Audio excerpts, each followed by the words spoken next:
The gravy boat trembled in my hand, threatening to spill its lukewarm contents onto the pristine white tablecloth. It was a tablecloth Elaine always insisted on using for Christmas dinner, claiming it added a touch of elegance. Elegance felt like a cruel joke. Across the table, Elaine beamed, her eyes crinkling at the corners, as she recounted a story about her new pottery class. My dad, Andrew, chuckled, his hand finding hers under the table. I looked away, bile rising in my throat. It had been 6 months since I'd found out.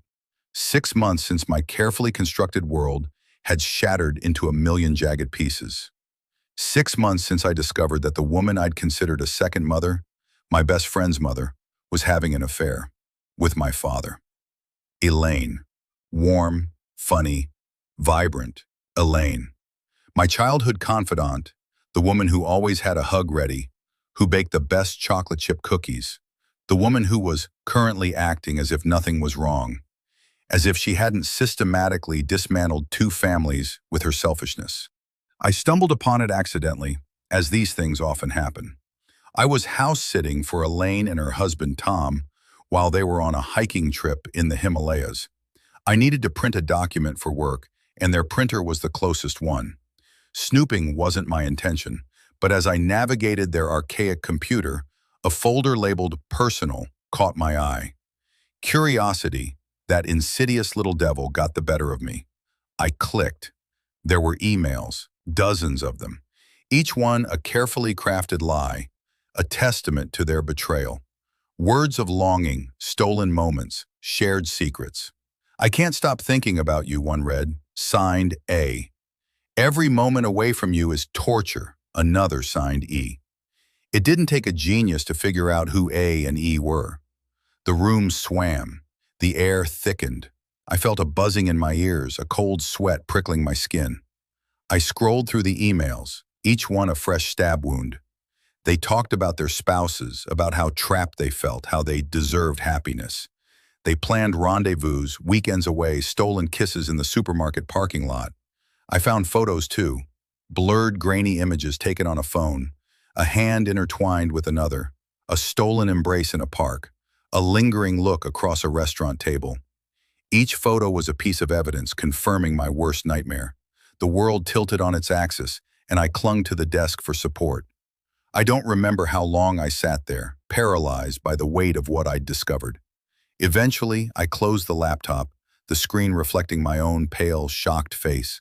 I felt sick, betrayed, and utterly, devastatingly alone. My first instinct was to call my dad, to scream at him, to demand an explanation. But I couldn't, not yet. I needed to process it first, to gather my thoughts, to prepare myself for the inevitable explosion. Instead, I called my best friend Sarah, Elaine's daughter. "Hey," I said, my voice trembling. "Are you busy?" "Not really," she replied, her tone light and carefree. "Just watching some dumb reality show. What's up?" I hesitated. How do you tell your best friend that her mother is sleeping with your father? How do you shatter her world so casually? I need to tell you something," I stammered. "Something really bad." I told her everything, the emails, the photos, the crushing weight of the betrayal. I spared her no detail, no matter how painful. I needed her to understand, to believe me. There was a long silence on the other end of the line. I could hear her breathing, shallow and rapid. That's not possible," she finally whispered, her voice thick with disbelief.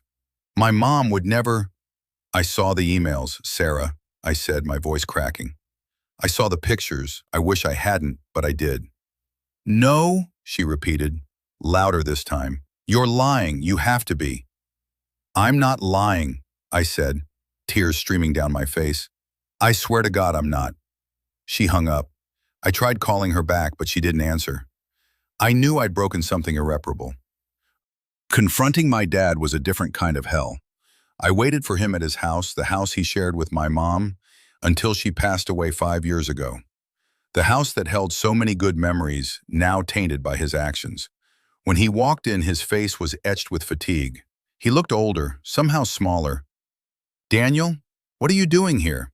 he asked, surprised. I didn't say anything. I just held out the printouts of the emails. He took them, his brow furrowing in confusion. As he read, his face drained of color. His hands began to shake. "Where did you get these?" he finally asked, his voice barely a whisper. "It doesn't matter," I said, my voice cold. "What matters is that they're real. You're having an affair with Elaine." He didn't deny it. He couldn't. The evidence was right there, in his hands. "Daniel, he began, but I cut him off. "How could you?" I screamed, my voice raw with pain. "How could you do this? To me, to Sarah, to Tom, to Mom's memory?" "It just happened," he said, his voice pleading. "I didn't mean for it to. It just happened," I repeated, incredulous. "You just happened to betray everyone who cares about you? You just happened to destroy two families? I'm not proud of it," he said, tears welling in his eyes. "I made a mistake." "A mistake?" I said, my voice laced with sarcasm. "This isn't a mistake, Dad. This is a deliberate act of selfishness and betrayal.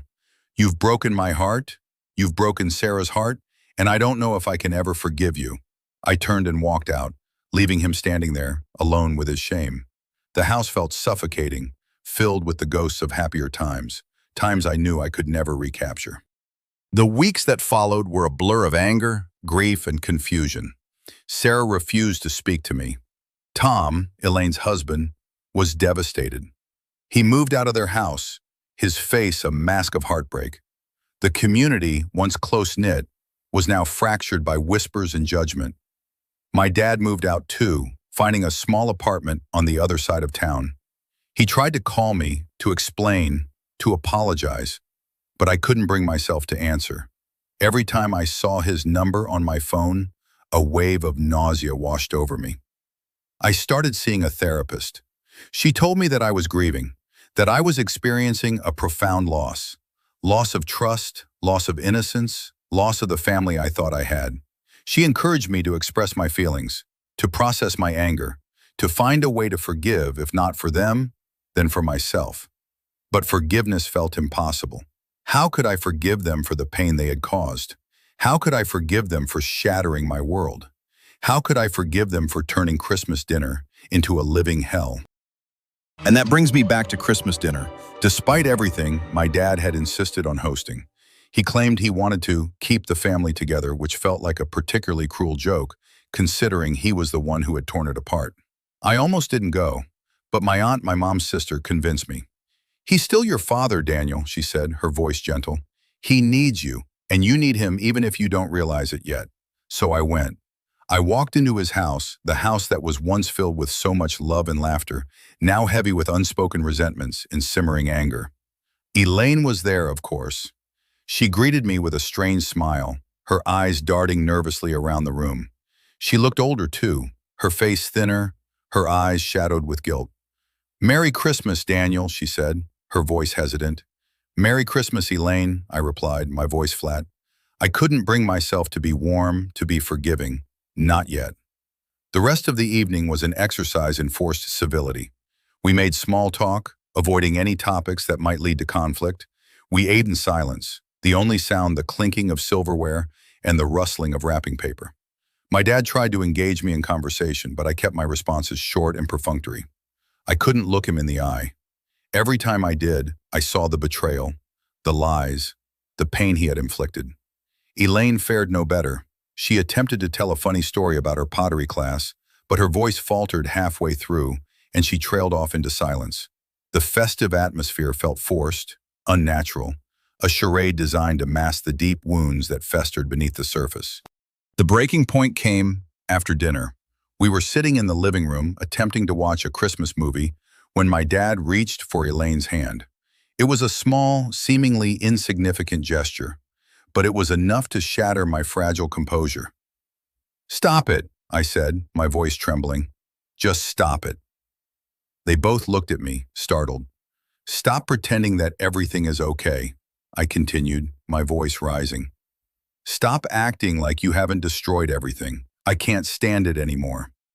"Daniel," my dad began, but I cut him off. "No," I said, my voice raw with emotion. I'm done. I'm done pretending. I'm done being polite. I'm done being a good son. You don't deserve it." I turned to Elaine. "And you," I said, my voice dripping with sarcasm. You're a piece of work, aren't you?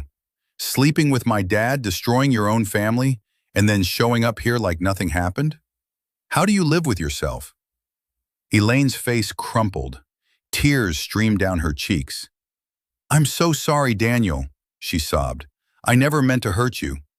"But you did," I said, my voice cold. "You hurt me. You hurt Sarah. You hurt Tom. You hurt my dad. You hurt everyone." I stood up and walked towards the door. "Where are you going?" my dad asked, his voice pleading.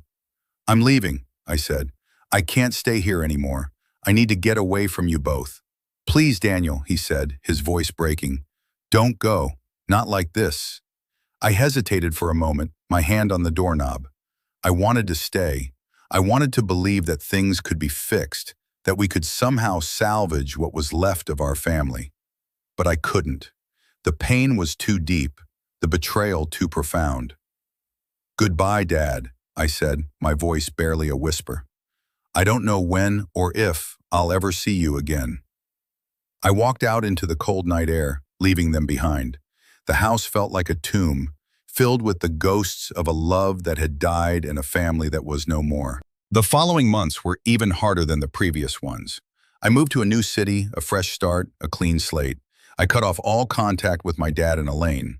Sarah remained estranged. I threw myself into my work, burying my pain in long hours and demanding projects. I went to therapy, trying to unpack the emotional baggage that I carried with me. Slowly, gradually, I began to heal. I started to forgive, not for them, but for myself. I realized that holding on to anger and resentment was only hurting me. I understood that I couldn't change the past, but I could control my future. I reached out to Sarah. It took several attempts, but eventually she agreed to meet me for coffee. The meeting was awkward, stilted, and filled with unspoken tension. But it was a start. We talked about everything, about the affair, about the pain, about the betrayal. We cried, we yelled, we apologized. We didn't magically become best friends again, but we took the first step towards rebuilding our relationship. We acknowledged the damage that had been done and vowed to move forward together. I also started to communicate with my dad, through email at first, then through phone calls. He was remorseful, regretful, and desperate for forgiveness. I wasn't ready to forgive him completely, but I was willing to listen. I listened to his apologies, his explanations, his justifications. I learned that his affair with Elaine wasn't just about sex. It was about feeling alive again, about escaping the loneliness that had consumed him since my mom's death. It was a misguided attempt to recapture his youth, to feel loved and desired. It didn't excuse his actions, but it helped me to understand them. Forgiveness is a process, not an event. It's a slow, painful journey that requires time, patience, and a willingness to let go of the past. I'm not sure if I'll ever fully forgive my dad and Elaine. The scars of their betrayal will always be there, a reminder of the pain they inflicted. But I've learned to live with it. I've learned to accept that life is messy, that people make mistakes, and that sometimes the people we love the most are the ones who hurt us the deepest. Christmas will never be the same. The image of Elaine and my dad sitting across from me at the table, their hands intertwined beneath the tablecloth, will forever be etched in my memory. But I'm learning to create new memories, new traditions, new ways of celebrating the holidays. I'm building a new life for myself, a life filled with love, laughter, and forgiveness. And maybe someday Christmas will be a time of joy again, not just a painful reminder of a family betrayed.